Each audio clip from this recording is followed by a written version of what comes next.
Salut, c'est François. Aujourd'hui, on se retrouve sur le Nouvel Automobiliste pour vous raconter, en tout cas c'est Eric Eliaou qui le fait, le tour du monde en Tatra T87 de Hanzelka et Zygmunt. Alors, des fois, j'aurais quelques petites hésitations parce que Eric m'a laissé un petit pense-bête pour bien prononcer.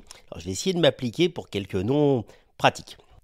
Et oui, en décembre dernier, l'aventurier et écrivain tchèque Miroslav Zygmunt est décédé. Et nous reprenons notre plume pour vous raconter comment, accompagné de, attention je prononce bien, Jiří Hanzelka, à bord de leur étonnante Tatra 87, ils avaient fait une très belle aventure. Hanzelka et Zygmunt, deux aventuriers à la conquête d'un monde en plein changement. 1947, la Tchécoslovaquie pense encore ses plaies. Marquée par le second conflit mondial qui a vu sa partie tchèque annexée par le Troisième Reich, tandis que la partie slovaque devenait un éphémère état fantoche à la botte du bruit des bottes. La Tchécoslovaquie reste encore en prise à de nombreuses tensions ethniques exacerbées par quelques années de propagande durant la guerre, tandis que le retour à la démocratie est encore fragile. Qu'importe, pour deux remarquables Tchécoslovaques qui nourrissent des rêves bien grands. En effet, dès leurs plus jeunes années, je m'accroche, Jiří Hanzelka et Miroslav Zygmunt, maintenant je dirai plus que les noms, se sont adressés à leurs futurs fonds de commerce que sont les pays étrangers, bercés par les récits de voyage et les romans d'aventure. C'est en 1938 que leur amitié débute lorsqu'ils entament leurs études d'économie à Prague. Études fort contrariées par l'instauration du protectorat de Bohême-Moravie par le Troisième Reich. Les deux amis n'ont pu être diplômés qu'en 1946 et profitent dès lors pour développer le projet 5, clin d'œil aux 5 continents qui leur serviront de terrain de jeu quelques années plus tard. C'est au cours de leurs années universitaires que Hanzelka et Zygmunt s'affairent à étudier les pays qu'ils souhaitent visiter sur tous les aspects, géographiques, historiques, économiques, sociaux et même météorologiques. Méticuleux, ils s'en servent pour élaborer les plans de leur futur voyage et peuvent compter sur de solides compétences linguistiques. Outre le tchèque, naturellement, les deux compères ont étudié diverses langues étrangères. Les deux ont appris le russe, Hanzelka y ajoutait l'allemand et le français, en plus de s'initier au swahili, tandis que Zygmunt parlait l'anglais et étudiait l'arabe en plus de ses notions d'italien et de néerlandais. Des qualités peu communes à l'époque, voire encore aujourd'hui à en juger par le niveau linguistique de nos compatriotes. Sans perdre de temps, Hanzelka et Zygmunt se rendent au siège de Tatra en 1947 afin de présenter leurs ambitieux projets aux constructeurs tchécoslovaques. Et ils font mouche. L'entreprise se montre impressionnée par le projet 5. Tatra est ainsi désireux de promouvoir ses véhicules d'avant-garde et d'en prouver l'endurance. De ce fait, le constructeur sponsorise leur voyage et met à leur disposition une Tatra T87 de couleur argent. L'aventure peut démarrer sous de bons auspices. Hanzelka et Zygmunt passent alors 3 mois du début de l'année 47 à, alors attendez, je prononce bien, Koprivnice.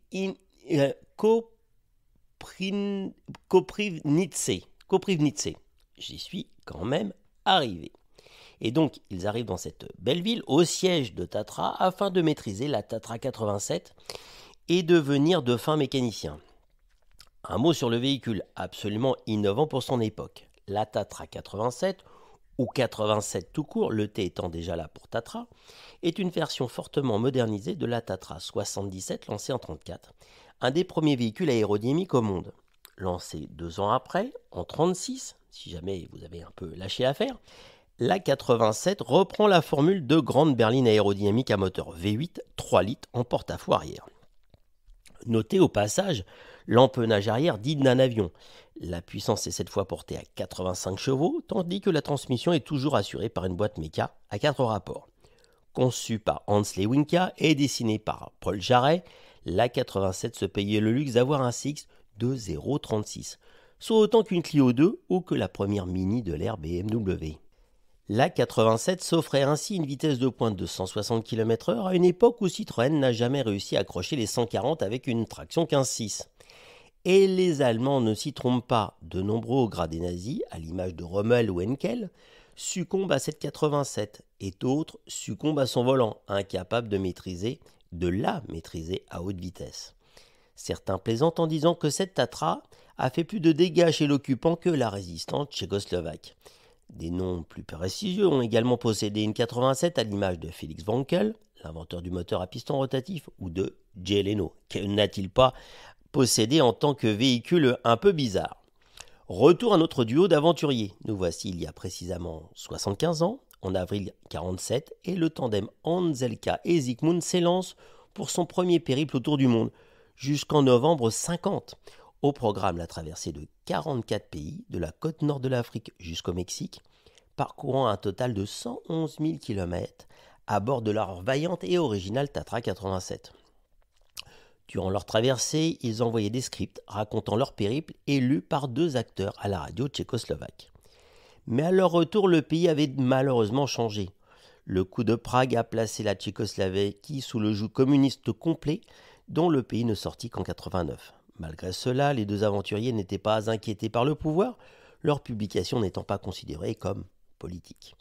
Les 2 aventuriers ont même gardé le droit de voyager et ont été autorisés à publier le récit de leurs expéditions. Au total 11 livres, mêlant photographie et description, 4 livres d'images, 3 livres pour enfants, 4 longs métrages et 150 courts métrages documentaires. Ces récits de voyage sont alors devenus extrêmement populaires et pas uniquement en Tchécoslovaquie. On parle même de 6 500 000 exemplaires de leurs ouvrages à travers l'Union soviétique. Inutile de dire que pour des populations privées d'échappatoire, les œuvres de Hanzelka et Zygmunt étaient une bouffée d'oxygène. Leur succès les a même menés à être autorisés à mener une seconde aventure à travers le monde. Menée pendant 5 ans et demi, de 59 à 64, ce second périple s'est déroulé à bord de 2 prototypes de camions Tatra 805, de nouveau fournis par la marque. Cette fois-ci, Hanzelka et Zygmunt partent en direction de l'Europe de l'Est, jusqu'aux îles du Pacifique à travers l'Asie. Union soviétique, Japon, Papouasie ou Indonésie encore feront partie de leur destination. Au total, entre cette expédition et la précédente, nos aventuriers auront parcouru 83 pays. Leur retour fut bien plus compliqué en revanche. En effet, leur traversée de l'Union soviétique les a amenés à commenter de manière sombre et pragmatique le quotidien du pays en évoquant la corruption et la réalité politique de l'URSS. Nikita Khrouchtchev étant l'un de leurs lecteurs, tout comme de nombreux communistes, les récits des nouvelles aventures du duo ne sont pas passés inaperçus.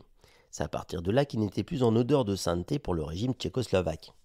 Leurs publications se sont vues interdites et les voici obligés de publier clandestinement dans les samizdat, double peine d'ailleurs pour Jirji, je vais y arriver, Hanzelka qui était signataire de la charte 77. Il a été encore moins bien traité que son acolyte jusqu'à la révolution de velours. Hanzelka sera d'ailleurs parmi les personnalités à s'exprimer aux côtés de Václav Havel en novembre 89. C'est donc après la chute du communisme que ces 2 héros ont retrouvé la lumière et que leurs œuvres ont été republiées. Quant à Tatra, il y a fort à parier que l'ADN aventurier du constructeur, désormais cantonné à la fabrication de poids lourds et fort de nombreuses performances au Paris-Dakar avec ses camions, ait pris racine dans les aventures de Miroslav Zygmunt et, je vais y arriver, Jirji Hanzelka. Et oui, à la fin, vous voyez, j'y arrive.